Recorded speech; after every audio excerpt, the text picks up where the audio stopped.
A lot of light, of course, being shed on this issue of police brutality in the last few weeks because of what we've seen at Occupy Wall Street. It's helped the movement gain support because people say what they're seeing is clearly unfair. Some even using that phrase, screw us and we multiply. But recently we saw one protester yell at police for several minutes, angry about their treatment toward protesters. And this wasn't just any protester. This is Sergeant Shamar, a former Iraq War veteran who wore his camouflage and his medals and gave police a little piece of his mind. This is not a war zone. These are unarmed people. It doesn't make you tough to hurt these people. Let them know. It doesn't make you tough to hurt these people. It doesn't. If you want to go fight, go to Iraq and Afghanistan. But you want to be here hurting you as citizens. I've been to Iraq 14 months. For my people, you come over here and hurt them. They don't have guns.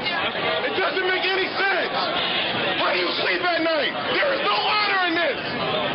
There is no honor. This video has gone viral on YouTube with nearly 2 million hits. And we are joined now by Sergeant Shamar, who's in our New York studio. Sergeant Thomas, watching that video, you look angry. You're shouting, and it seems, though, like police are listening. What made you so angry? How you doing, Christine? What made me angry was to see the police hurting unarmed protesters that I haven't seen, become violent with the police or dangerous to anybody else that was in the populace. These were peaceful protesters, as you mentioned. This was one of the reasons that the Occupy Wall Street movement got so much coverage and really gained in support because of what we saw, police using their batons, police using pepper spray. In this video that we've seen on YouTube, you're saying if you want to fight, go to Iraq, go to Afghanistan. What do you mean by this? Well, what I meant by it was that, this country has an ongoing war that, I don't necessarily agree with. I don't agree with, actually. But, to hurt the citizens that you swear to protect, is kind of, a contradiction to the oath that you take as, a police officer to, be courteous and professional. Sort of a contrast, of course, with what you were dealing with.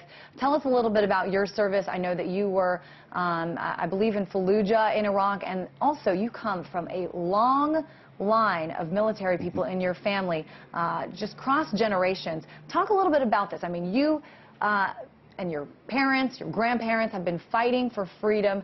Put that into perspective with what you have seen in New York on Occupy Wall Street protests. My mother, she did 20 years in the military. I grew up on military bases, all across the United States, and my grandfather, he was a director of Veterans Affairs in New York City. My great-grandfather was a Navy cook in World War II. He faced discrimination. So I've lived all over the world, all over the country, because of my parents, being in the military. So I've always had that, pride in my country and what we're about. I've always thought that America was the greatest country in the world, and the Constitution that we have is, one of the best. But as I served in Iraq, I started, seeing things that, that were unjust as far as, why we were there, what we were doing there. We were there to win the hearts and minds. I was involved in a riot in Iraq where the local populace threw rocks at us. And after the rock throwing was done, we didn't, go in the crowd and start beating and arresting people. So to come back to my own country and see the police doing this to the people that I went to Iraq to protect, was, a big contradiction, and, I'm not going to stand for it. My family, is totally supportive of what I'm doing and this whole movement because, they served, over 60-plus years in the military, and, they're still struggling to get by and still struggling to, make ends meet, and, in this economy. And, a lot of people are saying that, they're not self-reliant. I don't understand. I can't see how 60-plus years in the military is not self-reliant. So, as a part of the 99%, I think it's my duty as a leader, as somebody who, chose to protect and serve this country to, continue my job.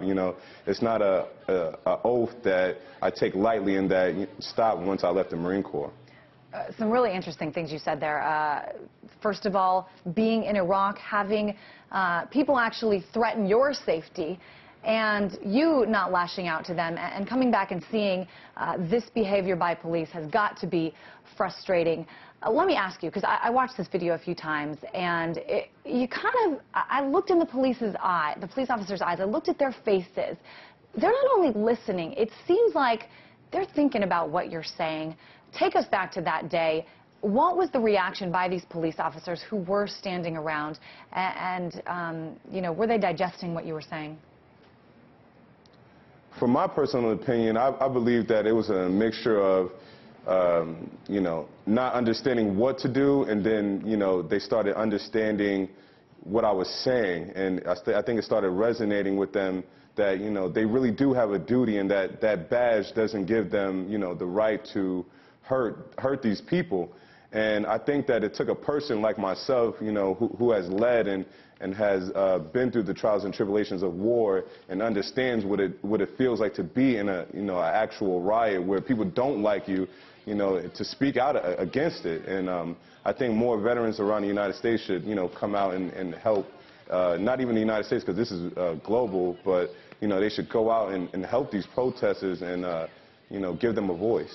Certainly, you look nothing like the dirty hippies we keep hearing are part of this movement on Wall Street and on main streets around the country. I want to ask you, today an important announcement came down, of course, by President Obama that all U.S. troops will be leaving Iraq by the end of this country. When you heard that today, sorry, at the end of the year, when you heard that today, what was your reaction? Well, I just heard that news a few hours ago.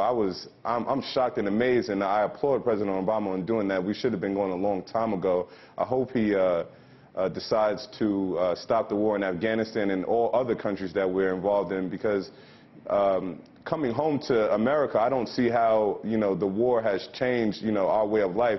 The economy is not better. You know, people's attitudes about the wars are not better, and it just doesn't make any sense to, you know, continue losing innocent lives of, America's youth, you know. But put this in a little bit of perspective for me. Of course, one of the main demands, one of the main protests by people on Occupy Wall Street is that this system change. You have served your country. You said your parents have served this country, and this struggle is hitting you personally in that things are not easy for you. You're having trouble finding a job.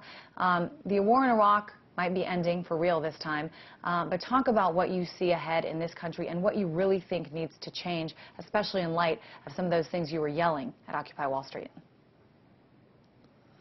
Well, what I feel about it is that every American has something that they feel, you know, is wrong with the government, and we're all right. That's why there's no one clear message to the Occupy Wall Street movement, which is global, because globally we all have issues with the 1%, destroying the world for the rest of us. So, you know, this is our opportunity to voice, you know, our opinions. And people need to take this opportunity and go support their local occupation, because we can't leave it into the hands of senators and congressmen or, you know, higher echelon government officials to just one day wake up and fix everything. We have to use our voices. Everything that you feel about what's going on with your government is right, and you need to go out there and voice it. Without you going down and supporting, you will never be heard. People will continue to control our lives. They control the air we breathe, the water we drink, and we need to have a say in that. And without them going down and supporting, we will never have a say.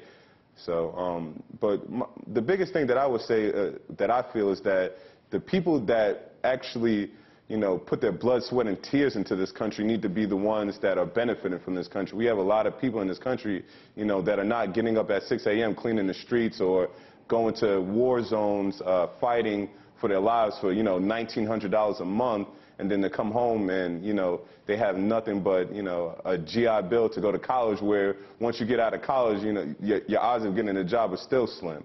So I think we need to just overall just go out and support and voice your own opinions, because, you know, I'm just one person, and I'm just a part of the 99%. I just want to inspire people and veterans to go out and protect these people.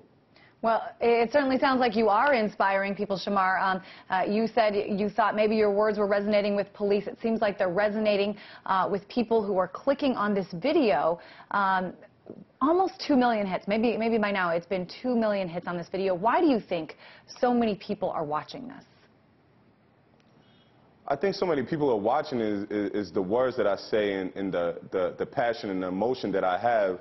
Like I tell people all the time, it's a difference when you do something and then when you love something. I have a passion for this country. I've lived my whole life, you know, around the world on army bases where I've been surrounded by people who are passionate Americans who are very patriotic.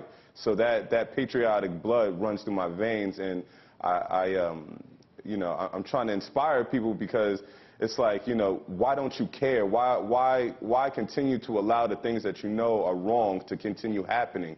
We need to do something about it, and somebody has to voice their opinion. Certainly a question a lot of people are asking. Thanks so much for joining us. Iraq War veteran Sergeant Shamar Thomas. Thank you, Christine.